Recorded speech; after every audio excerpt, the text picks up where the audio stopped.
এই যে দেখেন এতগুলা বাটি দেখে তো ভাবতেছেন এই বাটিগুলা কিসের। এই বাটিগুলো হচ্ছে আমার হাজবেন্ডের অফিসে আজকে ইফতার পার্টি ছিল, সেখান থেকে দেওয়া হয়েছে।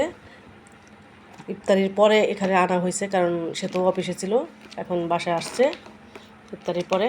এখন দেখি বাটিগুলোর ভিতরে কি কি আছে। 3টা বাটি দেখতে পাচ্ছেন আপনারা। দেখি এক এক খুলে। এটা মনে হচ্ছে মেয়োনিজ। হ্যাঁ, মেয়োনিজ। কি প্রথম বাটিটার মধ্যে কী আছে? এটা হচ্ছে চিকেন বিরিয়ানি।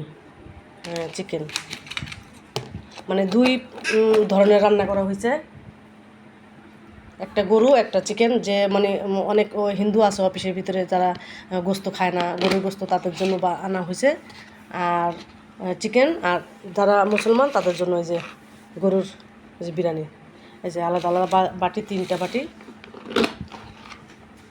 এই যে এটাও গরু, এটা শুধু চিকেন। এই যে, আর এই যে পানি, খাবার পানি। কেমন হয়েছে খাবারগুলো?